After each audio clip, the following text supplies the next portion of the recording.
Hello and welcome to North 100, a Canadian Highlander podcast. I'm Serge and we've got the full crew. We got Jer, Alex, and Liam, and we're excited to talk about some more Highlander. A reminder that North 100 is brought to you by you with your support of the Patreon at patreon.com/LoadingReadyRun. We literally could not do this without you. Let's get started the way we always get started with the best card you're not playing and up to date. Jer, what's your secret tech? It's another new-ish card. It's a Sorceress Spyglass. So this card is a 2-mana artifact. It says, as it enters the battlefield... as it enters the battlefield, look at an opponent's hand, then choose any card name.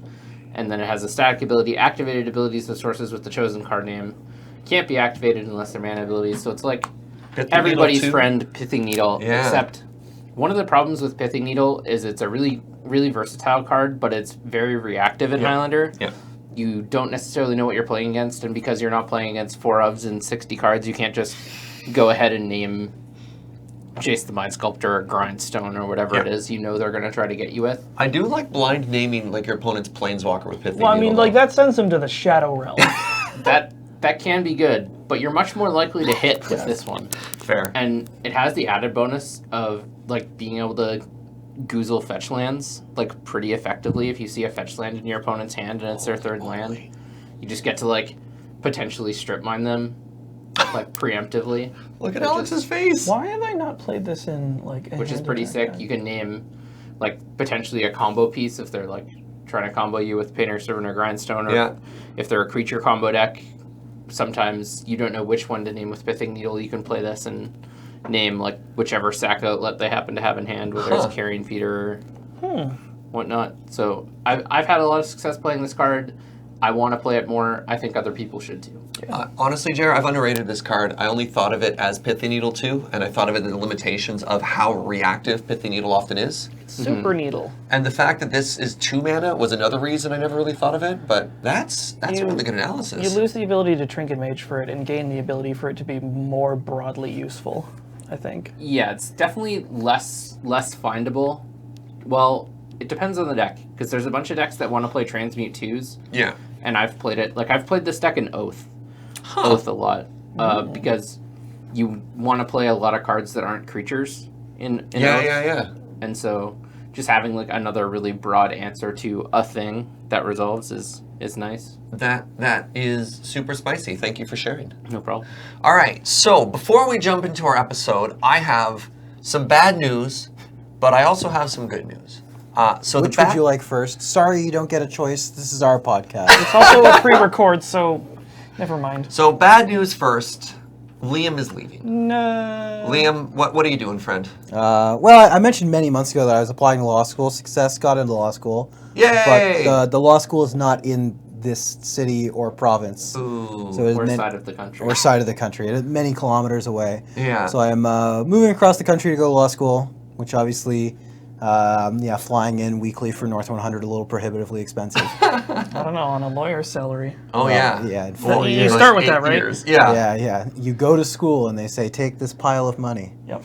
Hopefully. That's usually how going to school works. It's the other way around. You well, that's the bad news. Give them a pile of money. So we've only got Liam for 2, maybe 3 more weeks. And Liam is a good human and we're going to miss him. So that's the bad news. The good news is we have lined up a heck of a finale, if you will, ascending away for Liam. So what we are going to do is the 4 humans from North 100, we are going to take a member of Loading Ready Run who has not played Canadian Highlander under our wing. And we're going to coach them in one of our favorite decks of our choosing. And we are going to battle in an ultimate competition to see who truly is the best mentor in North 100. And we're going to do it in sort of a combination of our normal Friday night paper fight stream, as well as our previous Highlander Championship stream, where we're going to be in the commentary booth when our chosen are battling, and we're going to be smack talking against each other while also explaining what's happening and how well we've taught them to pilot our decks.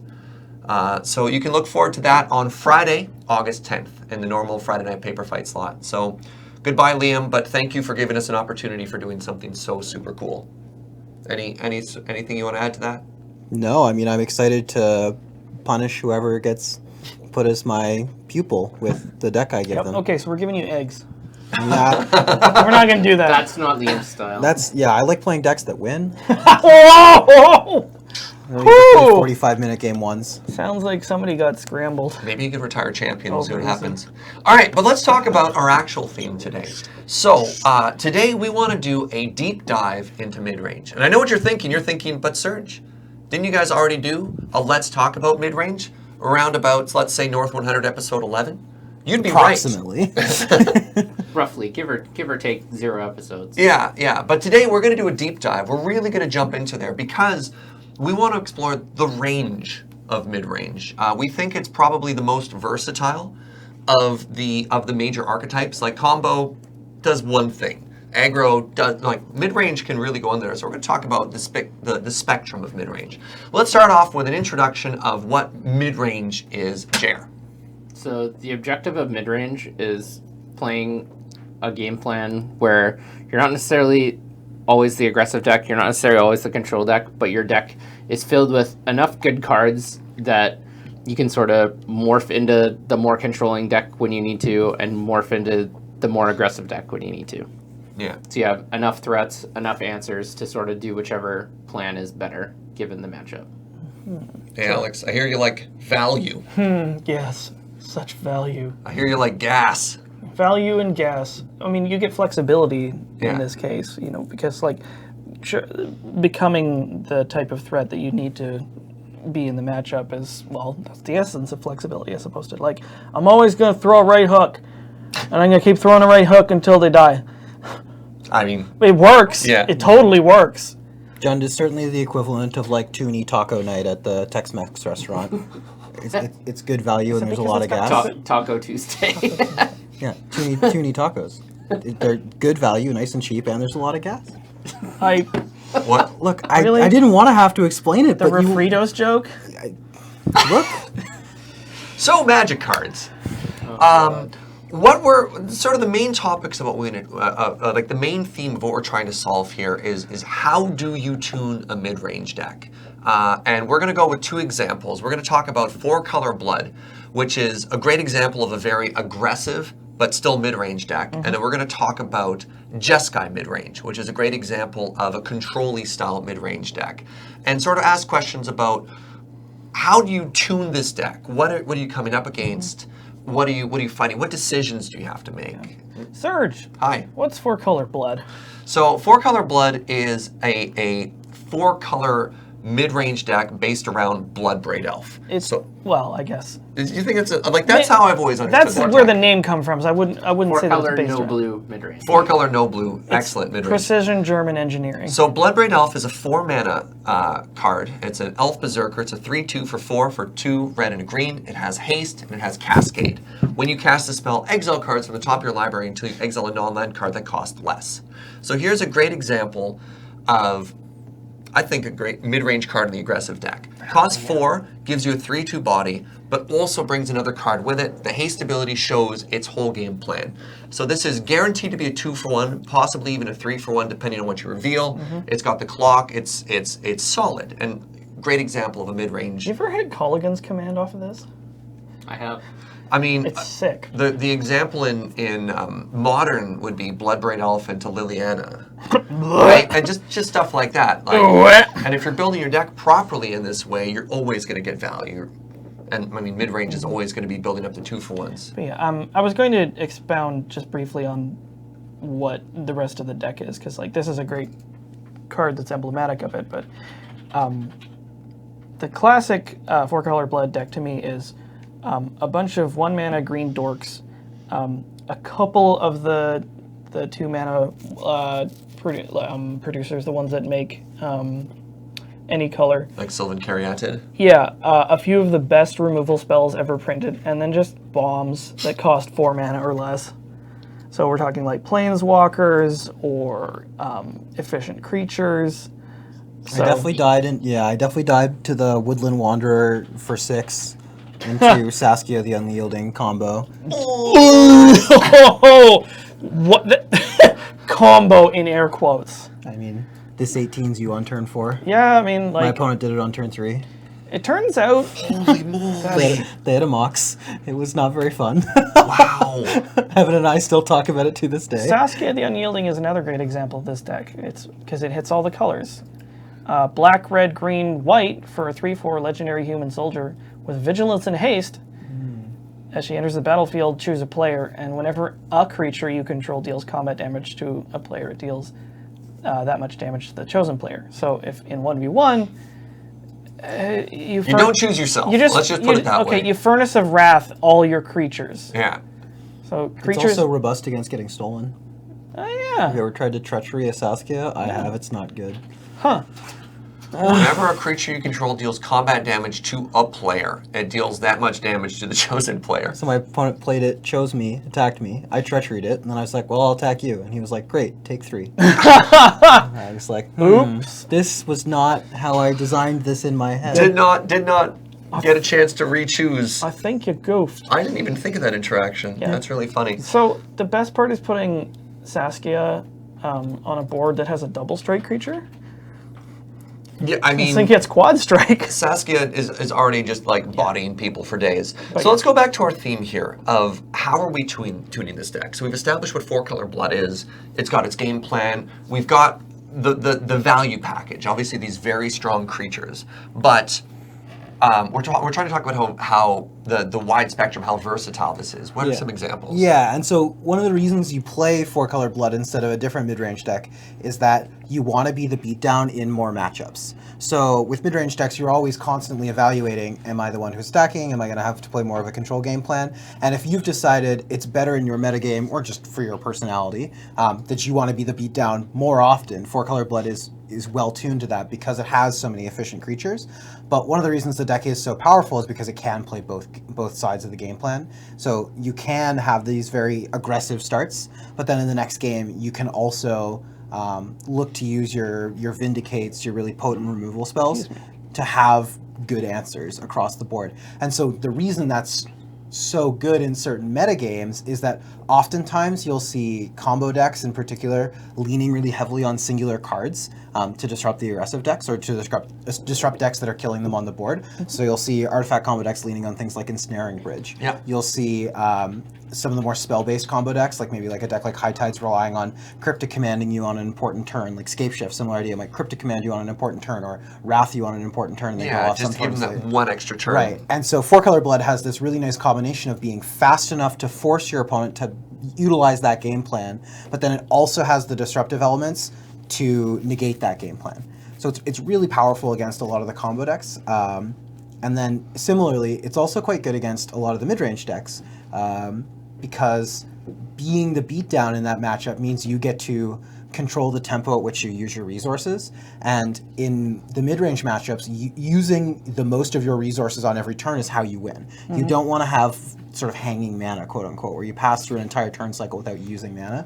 And 4-color blood is way better at using all its mana every turn than almost all the other mid-range decks because you either have a threat to deploy or you can do something disruptive. But pretty commonly, you're going to be able to use all the mana you can make on every turn. So when you're not worrying about counter spells or things like that, and you're just having this sort of like, I spend my mana, you spend your mana, we punch each other in the face a bunch and see who falls down first, 4-color blood's often going to come out ahead on those kinds of trades. Yep. It's like, what if every top deck was amazing? Yeah. So when we're talking about tuning this deck and we're talking about making this more versatile, what sort of decisions are you making? Well, I suppose you could read the meta. It's like, do I put in Tide Hollow Sculler or not? I mean, is that a decision that you could be making for this deck? For sure. Because there's, a lot of cards that this deck has access to. I mean, because it's 4-color, it has access to tons of potential cards that are perfectly playable in it. But it's like, which ones? Yeah. And like Tide Hollow Sculler is one of those things where it's like, it's a beater, but also it hand attacks.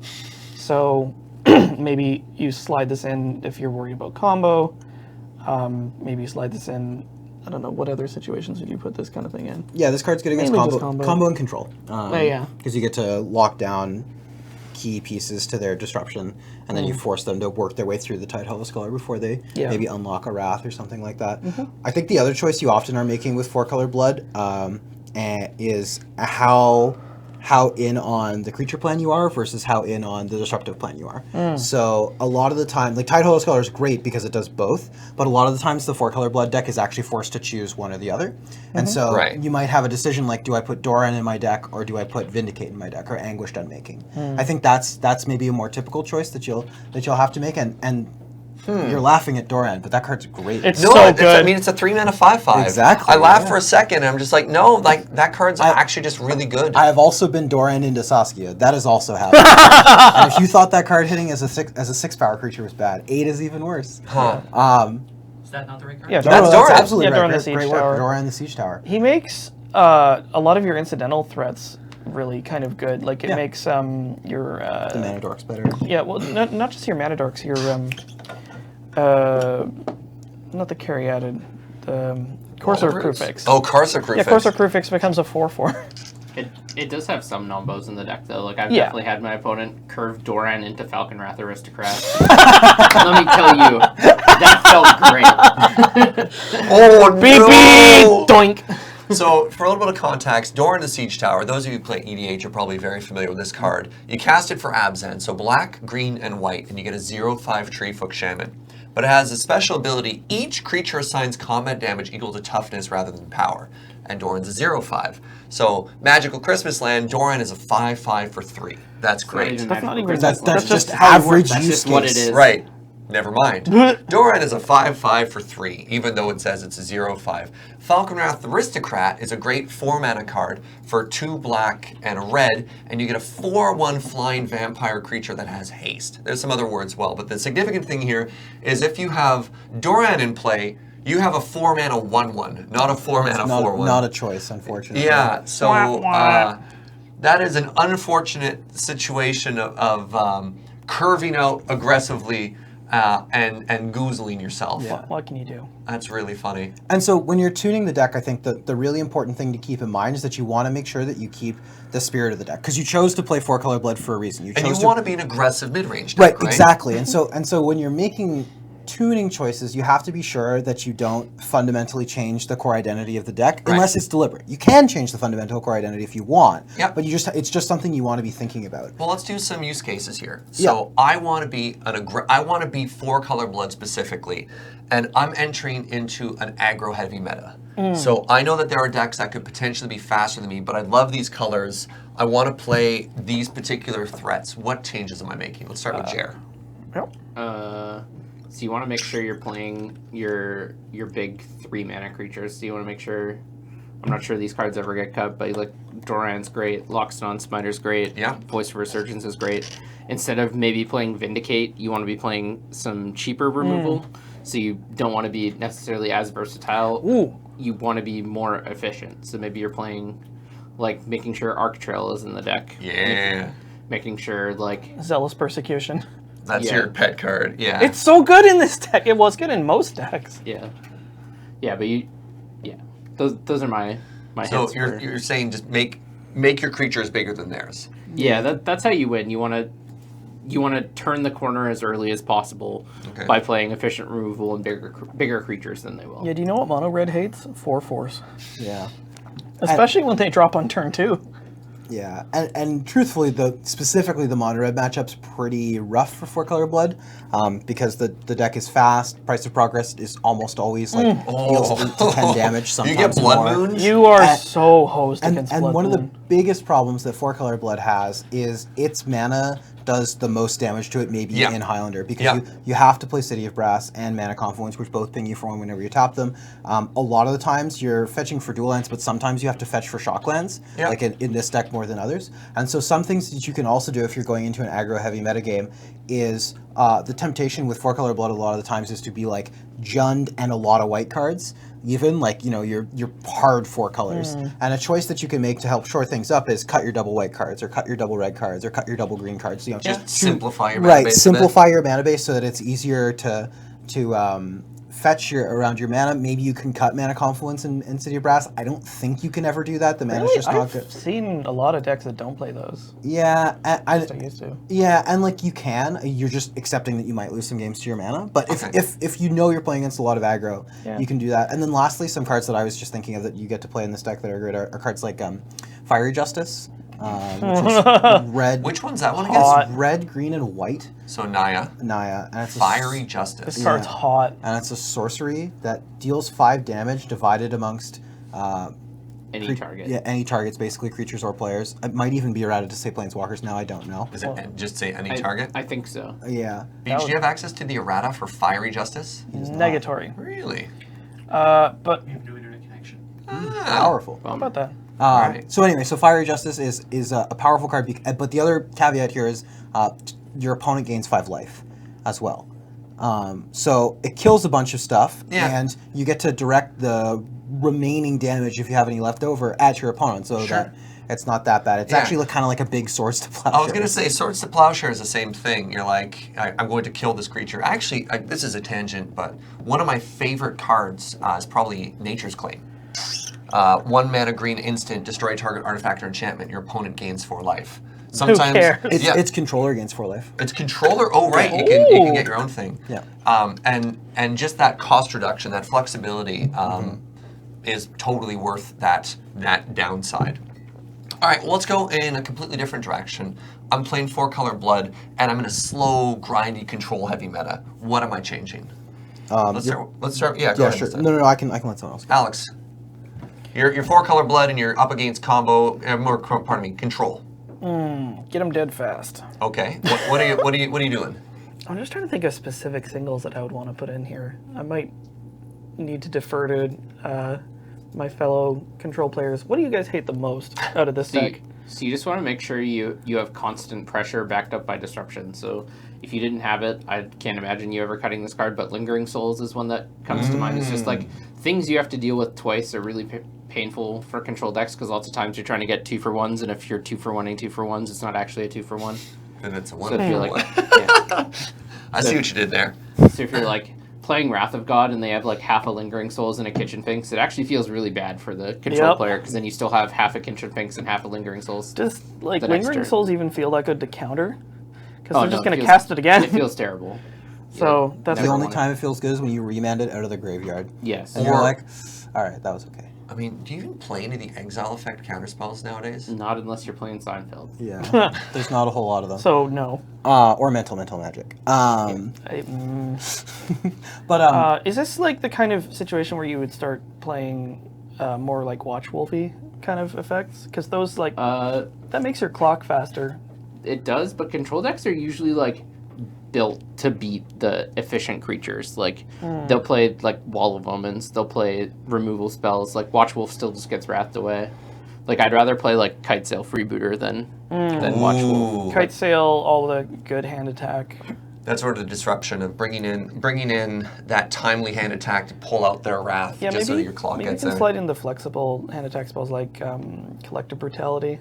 I feel like might be real. Yeah, like I'd go more towards disruption than just like powerful like creatures with high power and toughness, unless they also have like relevant text. Well, Liam had the example earlier of that one choice turn that a controller combo deck will have. You know, cast Cryptic Command to tap your board to buy that extra turn. yeah, And it's like a the swing turn. And what the disruption gives you is the chance to disrupt their disrupt. Yeah. No, and it's true, right? Like the combo and control decks are almost all looking to set up some turn around 4 or 5 that's a swing turn, where they go from being behind on board and on life total to being either even on board and now in an okay spot because they're really far ahead on cards, or killing you because they don't die. So here's a question. Why are we doing this in a mid-range deck? Why can't a normal aggro deck make these decisions as well? Right. Your mana can't support it a lot of the time because you're making sacrifices there in terms of land count to play an aggro deck.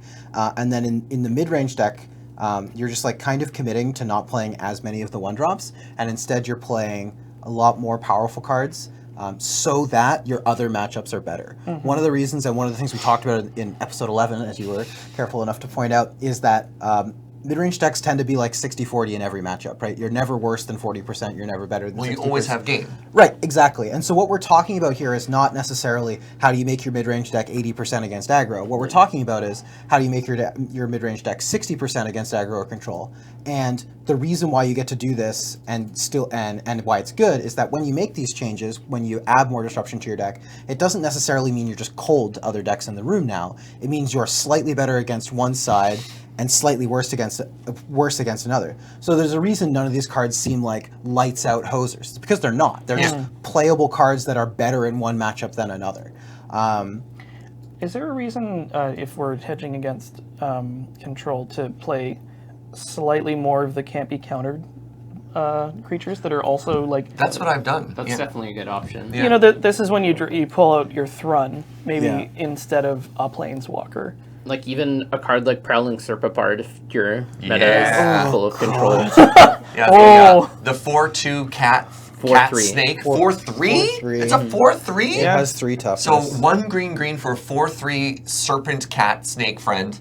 Can't be countered, and other creatures you control can't be countered. And creature Something- spells you can cast. Like holy moly. It's good. Oh, that was the Loading Ready Run spoiler card for It that, was, for wasn't that it? That's set cool. as It's well. actually good. We played in Highlander. Yeah, and that's what happened. I mean, we're going to be talking about this deck in a bit, but Ben Wheeler tilted me off the face of the planet by playing Jeskai Midrange, and I was just like, okay, he keeps countering all my stuff and burning all my stuff. I'm going to play a Midrange deck that's only can't be countered creatures that are also hexproof. Oh, no. Bring it on, and I never got paired against him. But I had the moral victory, damn it. And one thing to keep in mind, we're specifically talking about a control metagame where blue control decks are the most prevalent. As opposed to, like, I don't know, black-based control decks. Yeah. or Prison. Yeah, and what you do is going to change slightly based on that. Like the reason why the can't be counter threats are so good is that you get to like waste, like I talked about, cycles of mana, and the controlled mid-range matchup is pretty important. Cycles of mana are important as well. Speaking of which, is there a case to be made in the same realm for playing flash creatures? Yeah, it's the same kind of idea, right? Like when you play the can't be counter creature, your opponent passes with mana planning to counter something, and you functionally make them waste that mana. Yeah. You can do the same thing by passing with a flash creature. They pass to you, they have 4 lands on top, they're planning to counter your spell for your turn, and if they don't have a draw spell to go with that or something else to cast, then if you just pass back to them, they've wasted 4 mana, they can't get that 4 mana back. And as long as you spend some or ideally all of your mana on their turn, then you're coming out ahead. That's also a pretty good counterspell bait. You're like end of your turn flash creature. It's like, well, I guess I have to counter this. Cool, untap Saskia. Like, do you counter my Restoration Angel on your end step, or do you counter my Planeswalker main phase next turn? Ball's in your court, right? Yep. Here's how you beat blue. Play 2 spells. Yeah. That's definitely a big part of it. One other thing I would say is that you want to play slightly more against control, and this works for blue or non-blue based control decks. You want to play threats that are either harder to remove or leave 2 things behind, and Planeswalkers are great for that. There's a lot of really powerful Planeswalkers like that who either make creatures as one of their abilities or get back cards like Liliana the Last advantage. Hope. Yeah, exactly. Such that you just want to add more 2-for-1s in your deck, and Planeswalkers are even better because they're often 3, 4, 5, 6-for-1s. Like I in Seattle at the Card Kingdom event while playing against Esper Control. I was playing Jeskai, and we're going to talk about this later, but I got absolutely put into the dumpster by my opponent. Resolved Kaya Shadow Assassin. Ghost Assassin. Really? Yeah, and well, so it turns out when you -2 it 4 times, and they draw a card and you discard a card, that's very good. That's a little bit of an advantage. I wanted to play this card for the longest time. People pooped on it. I'm still not sure it's good. I think it's great. You think it's great? That's fair. I don't think You don't think it's great? Even after getting dumpstered. I like that. I I got didn't- destroyed by this card. Don't play. I mean, I didn't lose the game to Kaya. Okay. But it was good, right? Like having more Planeswalkers in the deck was good. If it was a different Planeswalker, I probably would have lost the game outright. And since it was Kaya, I didn't. But I don't know. But just generally, Planeswalkers being recurring threats is another way that you can beat control. Oh, one more specific card. I hear Palace Jailer is good against control. Yeah, the Monarch. Yeah, introducing the More Monarch broadly, against more control broadly. is often just lights out. Actually, yeah, at that rate, you could be playing Palace Marchesa. Sentinels. Oh, Marchesa's blue. No, Marchesa's Marche- Mardu. Yeah, there's 2. There's the old one. Sorry, Queen Marchesa. Yeah, the Yeah, Queen Marchesa. not of the Yeah, Black she's Rose. one red, white, black. That one. Yeah, 3/3 with haste and death touch. Yeah. When she enters the battlefield, you become the Monarch, and then When someone else becomes the Monarch. Well, no, it's No. every turn. At the beginning of your upkeep, if you are not the Monarch, you create a 1/1 Black Assassin token with Death Touch and Haste. Yeah. Holy moly. So Internet's life. it's she's quite good because she's an aggressive, fast. This card's so block. good. Yeah. And Holy moly. even if you lose the monarchy, it comes with the inbuilt ability to get it back.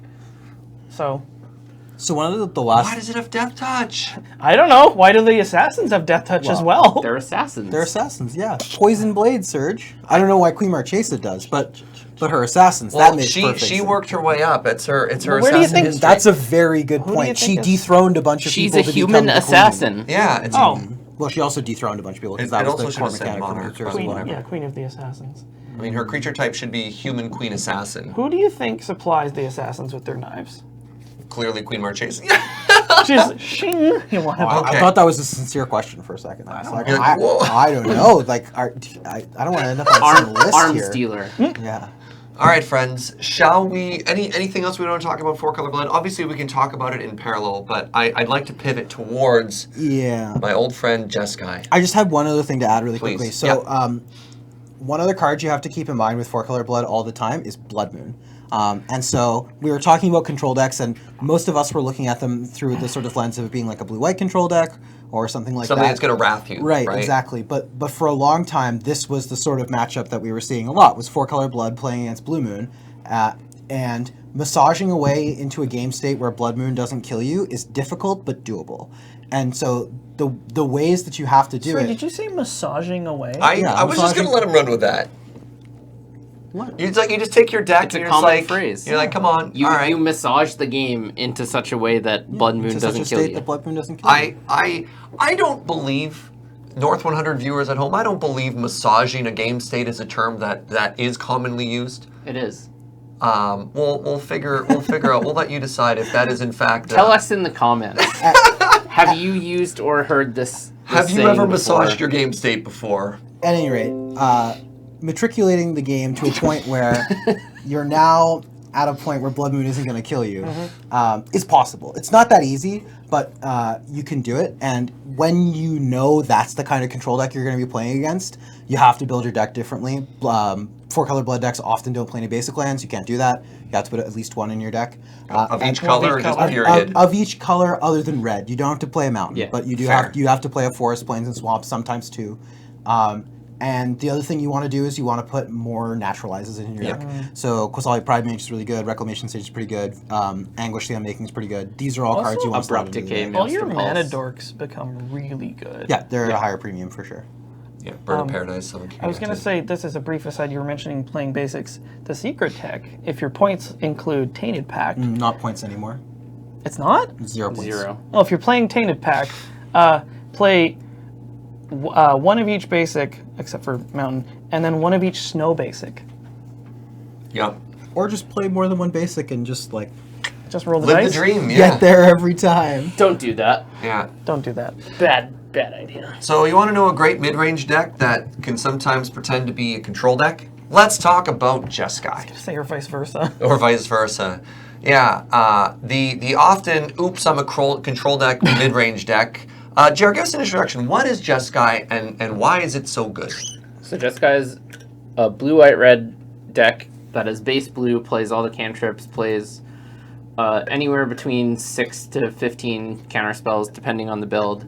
And then it plays all the most efficient red and white removal. And the reason it's so potent is that the red and white removal is the cheapest. And so you're very, very good early on at killing early creatures, and then your blue cards take over the game later on. Yeah, and what kind of threats is it playing as win conditions?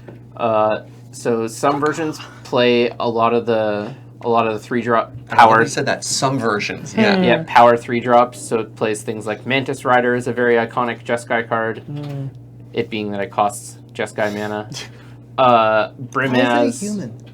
Yeah, why is it a human? Well, I guess it's a rider. it's Sorry, a rider. carry on. Anyway, Brimaz, Yeah. King of the Oreos.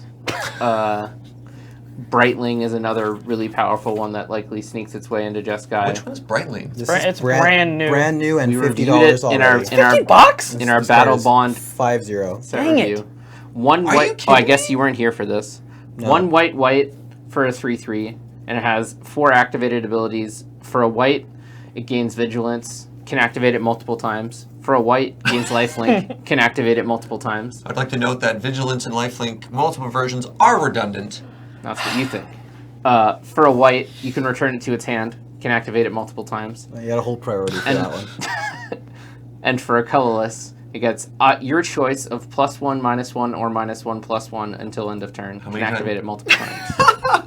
This is $50? I wanted Yeah, to copy it's- this card. Now Is that the it's rare expensive. mythic symbol? It's a It's mythic. the mythic. It's playable in Legacy Death and Taxes, which is now much better because Allegedly. Death Rate Shaman is. Yeah, Jared and I have an ongoing disagreement about this, but About if you can play this in Legacy or not? yeah, Jared does All not right. think it is good. I think it is good. Why do you think it's good?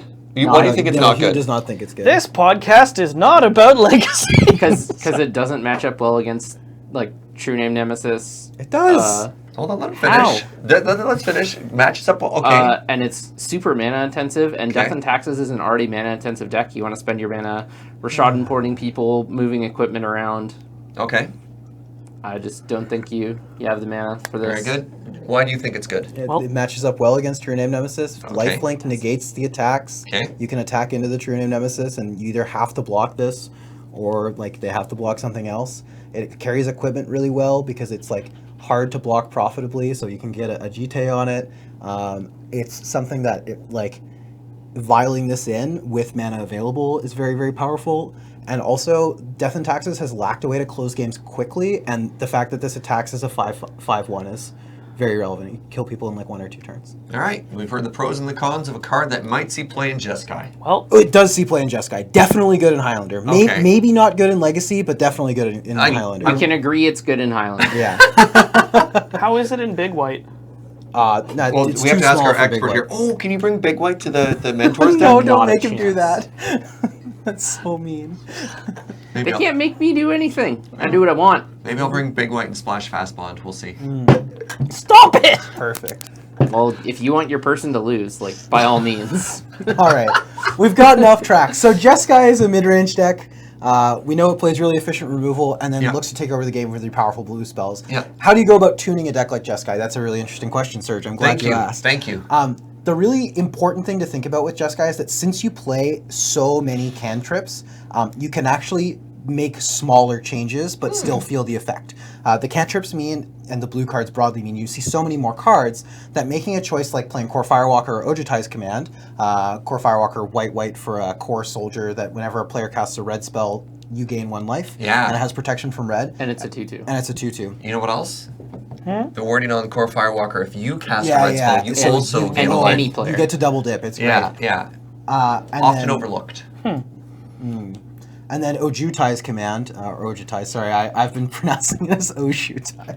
Oju? Oju, you need- Oh, yeah. like As it in, comes like, with A little bit too much bear to Yes, be, but having that exactly. Ju. Ojutai. Yes, exactly. That's precisely right. Okay. But Ojutai's Command is also really powerful. Selfie stick command. Yeah. I can't not see that as a selfie stick ever since Cam pointed that to me. Yeah. This is like, hey, what's up, Visible, guys? Just hanging I hadn't upside heard down. that until right now. Sorry. Really? It's hard to unsee that. now You that guys said just it. goozled me. They look so good. They're posing. But so this card also good against red, gaining 4 life, countering a creature spell. Yeah. Nice. In fact, you can cycle it pretty good. We've talked about this card before. Yeah. It's a powerful card. But what you can do is you can put like these 2 cards and maybe something else for mono red into your deck and know that you're going to see them reliably, just because you have so many cantrips. And mono red's not the greatest example because those games are very fast. But on average, Jeskai drags the games out pretty long. Yeah. And so you get to make smaller tuning choices. So the tuning choices you see people making the most often involve the creature suite and Yeah. what creatures you're playing, how high you're going on the mana curve. And then the other tuning choice you see people make is how they spend their points. Interesting. In recent times, it's been the Ancestral Recall show. Okay. But prior to that, there were a lot of Super wide point varied spread. point spreads. The 2 versions of Jeskai that I always remember, there's one which is, I don't know how to describe this, but it's the, what's the red 2/1 that makes elementals? Oh, Pyromancer. Young yeah. Peasy. The young Pyromancer version, the deck that wants to Why get Pizzle? like 1 threat out, or even a thing in the ice, play a bunch of cantrips and kill you that way. So it's If there's a Jeskai deck that is not playing Young Pyromancer, oh boy. But Yeah, I I think mean- what Serge means is like there's a Yeah, Protect the I know. Queen style Jeskai deck, and Thank then there's you. a control version of Jeskai. and then the other version I was going to say is just the dragon Oh, version. And then version. there's the Dragon like Ball. Yeah, and then that version. So there's 3 versions. There's the Protect the Queen style deck, which is like play a threat, use counter spells, protect her for the rest of the game, burn them out. And you can do it with Mantis Rider too. Yeah, Again, totally. Play your Mantis Rider, protect that. That'll kill you in a couple of turns. Yeah. Cast Brimaz, protect that. Yeah, Exactly. Keep going. Sorry. The other version, which is actually plays closer to a non-blue mid-range deck. This is just like looking to slam powerful spells every turn, and so that's why you have these big dragons in your deck, because spending 5 mana for Storm Breath is like oftentimes one of the better things you can do. Storm Breath Dragon is the dragon I'm referring to. Yeah. Perfect. This one's really annoying because it's very hard to remove because it has protection from white. And so it just takes a lot of removal spells to get out of the game. And then the third version, this is the most common version recently, is the sort of like control-oriented deck, which is looking to end the game with either 2 drops that you play on turn 6 with 3 other mana available, or it's playing like Consecrated Sphinx and Torrential Gear Hulk in the late game, or Inferno Titan, and looking to end the game with some big threat. Are you getting that Keranos in there too? No. Yeah, I can talk to you for a minute about Keranos if you want, but basically not playable in Highlander anymore. Really? Yeah. Like that card. And it hurts me to say that. It used to go like Future Sight. And then Keranos came out, and people were like, maybe my 5-drop will be Carrot. Like I could believe you saying like not as good, but not playable. It's so slow. It's really slow. So here's the big problem. I love Keranos. Would love to play Keranos in every All right, deck. tell me about the God of the Storms. Right, so Keranos, God of Storms, is a legendary enchantment creature god Very for good. 3, a blue, and a red. And it's indestructible, it's a 6/5, and it's not a creature unless you have 7 pips of blue from and red. Theros. Yeah, exactly. Now what it says is that you reveal the first card you draw on each of your turns. Okay. And whenever you reveal a land card that way, you draw another card. Yeah. And whenever you reveal a non-land card, you lightning bolt something. Perfect. Sounds great. Yeah, card's very powerful, generates a lot of advantage. Can't remove it. Very hard to remove. I remember a time when this card was unbeatable. Yeah, I mean, Scapeshift played it, Blue Moon played it, Jeskai played it. Yep. And it's still playable if you can ramp into it, or if you're planning on the game going for a really long time. I played it in the Jeskai Twin deck because I got to Enlighten Tutor for it. Yeah. But here's the problem. It's really slow. So it doesn't end the game quickly, and if you're just drawing spells and lightning bolting stuff on an empty board in a control matchup, something like that, having a thing that does 3 damage to them every turn is not a big enough deal. And so what it means is that you're just you're telling them exactly what you're drawing every turn. So it makes playing around your hand a lot easier. Your opponent gets perfect information, and so you need this to gain a lot of advantage before it offsets the problems it has. And then lastly, tapping out on 5 has gotten a lot worse. So you have to play it later than 5 a lot of the time. Like, I was shocked to hear that Blue Moon wasn't playing this card. Yeah. Because it feels like the perfect Blue Moon card, but what... Yeah, do nothing powerfully. Yeah, but what Stefan Beard, who was in the Highlander Championships, playing Blue Moon, certainly the pioneer of this monstrosity, what he told me was, I wanted to play that card, and just every time I played it, I died 3 turns later after it drew me 3 cards, and that didn't matter. It just was irrelevant. Didn't do enough. So yeah, kind of crazy. But doesn't impact the board enough. Like yeah. if you tap out for an Inferno Titan and then they play something, at least your Inferno Titan kills them faster than basically whatever they play. Yeah, okay. I mean, I suppose it is also killing them in 2 hits. I mean, you could also just be playing like Thundermaw Hellkite and killing them in 4 hits. Yeah, exactly. Like, I think decks would nowadays prefer to play Thundermaw Hellkite than Keranos. Weird. Well, yeah, so super amazing. It's basically only playable now if you can ramp into it or if you can tutor for it. Okay. And if you're not doing either of those things, you shouldn't be playing it. I agree. Well, let's go back to Jeskai. Yes. So we want to talk about the range of a mid-range deck here. We talked about a couple of examples: a Protect the Queen, a Control, and sort of like a tap-out control style. Tap-out control style. So how is let's go for the same examples. You love Jeskai. You're like, all I want to do is nothing. That's not Jeskai. I just want to have a way to interact with everything they do, either counter it or kill it. That's more Jeskai. I'm going into an aggro-heavy meta. What am I changing? Let's go back to Jer. I really like the more control-y build versus aggro. You're slowing it down. Yeah, you're just planning to go bigger. The creatures you play are going to be really, really relevant every time. They have to basically take their turn off to kill your creature, or it's likely going to take over the game. You play more cheaper removal spells, you play some of the bigger removal spells like 4 Liters Helix against mono red is like Oh my goodness. it feels like you just win the game every What's time that it card results. again? That must be It's backbreaking. 2 white red instant, deal 4 damage to any target, and you gain 4 life. It's slightly bigger lightning helix. Yeah. Slightly bigger. Yeah, but having access to Lightning Helix and this card and Ojutai's command and being able to Snapcaster or Gear Hulk them back, it's just like Oh, that's... or Jace Fringe Prodigy them back. It's just like It's backbreaking. so good, and you have Forked Bolt, you have all the red removal spells. I'm glad to hear people are still playing little baby Jace, because... I mean, You didn't hear that card's not playing. Yeah, like, turns out Jace Rince Prodigy is also bad now. Like, that card's still good. Yeah.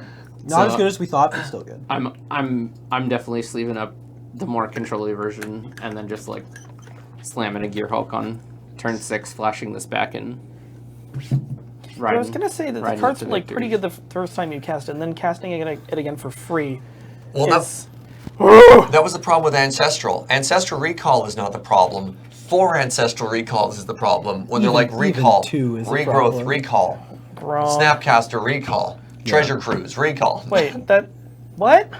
Recall, Regrowth, Recall, Oh, Snapcaster, okay. Recall, Treasure Cruise. And you're like, cool. GG. Now I'm dead. Oh, also my Ancestral Vision just cooked off. The other version of Target Jeskai. me. The other version of Jeskai that you can play that's still good against mono red, but not as good, or Yeah. and still reasonable against the aggressive decks, is the sort of tap out version as well. Sure. I think that one's not bad. You don't want to play the Protect the Queen style in an aggressive room. There's just too many removal spells, Yeah. especially if you're expecting to play against red. They're going to be able to kill your threats. But the tap out version is also perfectly good, and you can tune it to have some powerful threats. Like Brightling is great in that room, for instance, because it gets lifelink, it's big, it's hard to get out of the way. Brimaz is great in that room. It's going to block all day. It's going to be able to cock them while blocking. And a lot of the things that Jared talked about in the control version, you get similar access to. It's not as good, right? You're not going to recur them, but you're looking to say, yeah, my one Lightning Helix is going to be enough to win the game. In Jared's version, you're like winning the game on turn 12 at 15 life, beating your opponent down with a Gear Hulk, and in this version, you're like at 6 and like getting in the last points of damage, hoping they didn't have Fire Blast in hand. But you're still, I think, favored. Jeskai in general, one of the reasons it's so good is very good in the aggressive rooms. Well, let's slow it down then. You're in the slow room. Yeah. You're in the control meta, and now you're playing not quite a control deck. What are you doing? Yeah. This is sort of interesting. Well, are you going prowess? Or can you Yeah. tune this deck to be the prowess deck? There are different opinions about what you do here. There are Okay. some people who think you should just play the control version in all 3 rooms, in the mid-range, control, and aggro rooms. I'm not one of those people, but there definitely are people who think that. Is Jer one of those people? It's probably the version I'll sleeve up, but I think there's definitely a defensible argument for playing the Protect the Queen version in a control room. That's what I was going to say. It sort of depends. One of the reasons why sleeving up the control version is so enticing is that it's definitely the most mid-rangey of all these ones. It has the least widespread in terms of matchup percentages. You're not going to give up that many points by playing the control version versus playing the Protect the Queen version. Okay. The Protect the Queen version is definitely better against control, but it is worse against the other things. The control version is still good against control, and you can make some tuning choices like playing more flash creatures. Yeah. But it's not going to be as bad. We never even talked about Jeskai Flash. Jerry, you just wrecked me the other day with that one too. That's basically the control version. Yeah, where every one of your threats just has Flash. You're just like, I'm just not going to do anything on my turn and do everything in your end step. So I'm either going to counter your spell or play a threat in your end step. Or play a burn spell. Yeah. Or play a burn spell. And that's one of the reasons I like Jeskai so much is you can just be like sitting there. They can assume your hand is all counter spells. They cast nothing, and then you just like unload 4 burn spells. You like 2 on their end step, 2 on your turn. They're dead from like 14 life, and they're just like, what just happened? I thought it was Jeskai, but it was me, Mono Red. Well, That is sort of exactly what happens sometimes. Yeah. and I've heard this happen to multiple Jeskai players where their opponent's just like, well, I'm at 4, like they need 2 burn spells, I'll tap out, and then you just like Warriors Helix them. And then they're just like, Okay. They never see the helix coming. what? So just to quickly talk about why the Protect the Queen style is good against other control decks. Yeah. other control decks are often going to be, or against control decks, I should say, are often going to be light on efficient removal. So they're going to have the swords, they're going to have a path, maybe they're going to have a lightning bolt, but a lot of the Jeskai threats in the Protect the Queen style circumstantially dodge a bunch of removal. So Brimaz can't be lightning bolted. Okay. So all of a sudden you're restricting the amount of removal that can kill your threats. Then you add into the fact that you're going to be able to protect your threats. So now playing a card like Wrath of God is really not very enticing when you're doing so into 3 or 4 open mana.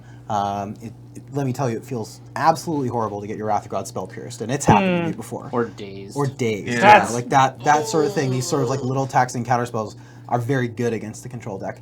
Then the last thing is that sort of like Protect the Queen style closes out games faster. So oftentimes as the control deck, I've talked a bunch about this already, the swing turn happens. You'll go for a swing turn, and what can happen is they'll counter your important spell, and then you just die to burn spells. Whereas against the control deck, you like maybe go for the swing turn, they counter it, and now you're behind, and the game's going to go on 5 more turns, but you're in bad shape. Against the Protect the Queen version, you might try to go for it, they counter your burn spell, play Manus Rider, Chain Lightning you, and then Lightning Heals you and you die. So I've got the important question again. I asked it with 4-color blood. Why are you not just playing a control deck? Yeah. Why mid-range? So it's flexible. You can tune it both ways. But we're talking about how good this control version is. Why aren't I just playing a control deck? Well, it's still a mid-range deck. It's still like all the cards are good. You're like still playing like 2-drops. You're still playing Young Powermancer. You're still like have the ability to close out the game quickly given the right draw. But it's just like not necessarily your plan A. Yeah, at its core, the mid-range deck is going to have more live cards and more matchups, but they're on average going to be less powerful. Whereas the control deck is going to have a lot of very powerful cards that are only powerful in specific matchups. So the reason you would play a mid-range version mid-range deck instead of a control deck is that you want to have better game against everything rather than very good game against specific things. No, fair enough. So let's start looking at some wrap-up stuff. Like what have we learned here? We were talking about mid-range. We're talking about aggressive mid-range. We're talking about controlling mid-range. So just like talking about how like the overall spectrum of mid-range works, like aggressive mid-range versus more controlling mid-range, understanding that they're still mid-range decks, but like just understanding how broad the mid-range spectrum is and what you can do within that. And also like each deck has its own mini spectrum and how you can tune each deck to be like more tuned towards being a more beatdown deck or a more reactive deck, and what are the benefits of doing that. What are you? Oh, don't worry. For a second, I thought you were like a Minecraft villager. Excuse me, I was lost in thought. Oh, and then it turns out you're a Warcraft NPC. I got you. Actually, that's from Dark Souls. Oh, holy moly! Sorry. Wow. Anyway. Liam, you got any closing remarks? No, I think Jer summed it up pretty well. Yeah. Overall, we like mid-range. Well, let us move then to our closing segment, Powerful Magic. Oh, it's beautiful. It's in stereo today. My dreams have come true. And up today, Liam is going to share a story of magic heroics or woe, I don't know. Yeah, opulence maybe is a good word for it. Heroics. So this is a pretty good story. Happened to a friend of mine who happens to be me. Okay. Yeah, Very good. very confusing. Were you playing yourself? Were you goldfishing? I'm also my own grandpa. No. So yeah, it's messed up. Let me tell you, the taxes are not easy to file. So I played Dragonstorm on Thursday. Oh baby. Yeah, yeah, which it's always a wild ride. And in round 2, I sat down across from my opponent who had seen what deck I was playing in round 1, and I had seen what deck he was playing. And we knew this match was going to be fun because I was playing Dragonstorm and he was playing Affinity. Oh baby. And like actual Affinity. And so what does that mean? like Like not my weird version. Blaze Fiend. Yeah, he was playing Yeah. I know you've played that card too. I'm not. Yeah. It's Somebody actually put that in their deck? Yeah, that yeah. card's good. So yeah, I guess it's similar to the Affinity decks we've Okay. played for sure. Yeah. Okay. But just like typically in Highlander, people play these sort of like workshop aggro decks that involve juggernauts, and yeah, you're not a big fan of them. You like the No, you got to put Memnite in there. Yeah, Memnite, Etch Champion, Steel Overseer. Yeah. So in game 1, my opponent curves. Here's his turn 1. It's very good. Okay.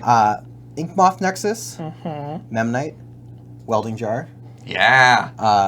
Mox Was this Opal. Matthew? Yeah. Yeah. Mox Opal. Yeah. Steel Overseer.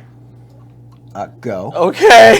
So he played 5 cards on turn 1. I guess. Then in turn 2, Wheel of Fortune. That's the dream. Well, no. Unfortunately, Okay. he doesn't win this game. Oh. And so I'm playing Dragonstorm, and Wow. Like with a welding jar out there, how do you beat this hand? it's not easy, let me tell you.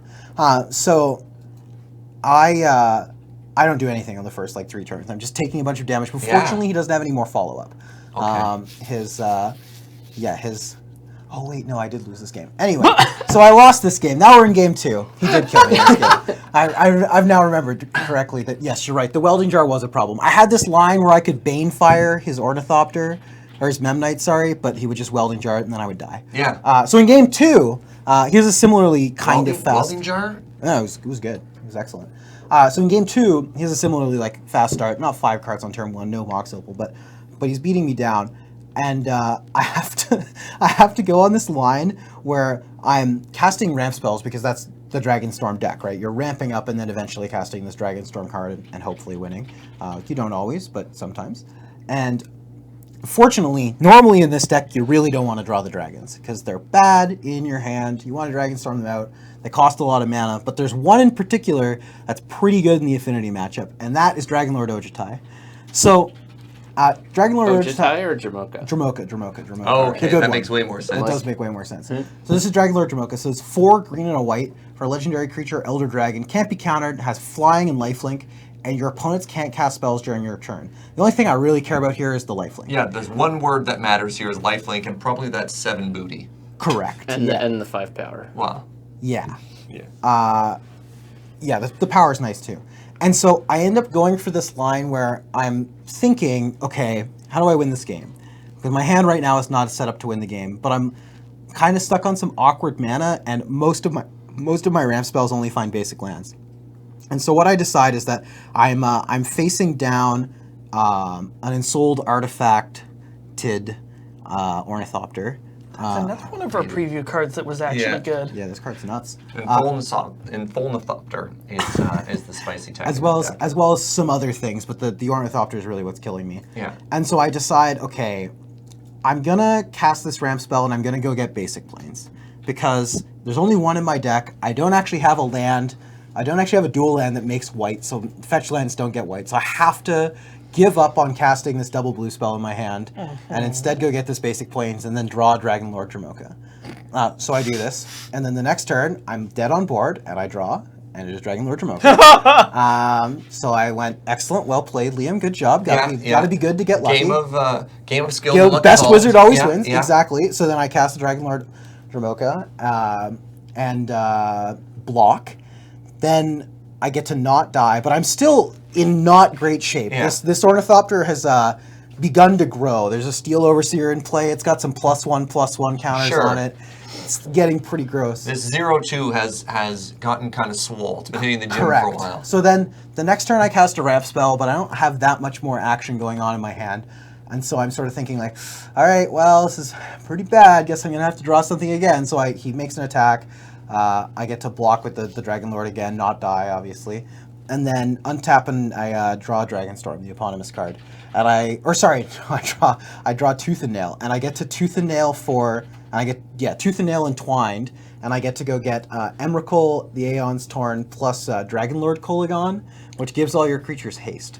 And so then I just get to get him. Oh boy! It was What? a successful 9 mana win the game? Yeah, 9 mana win the game. So, I mean, I guess it's Dragonlord better to be lucky Koligon's- than good, but holy moly. I made an important decision at a very early point in that game. I chose to get a basic the card plane. you needed. Well, no, but I had to go with the basic plane. So I had in my hand a double blue spell. I forget what it was, some draw spell, I believe.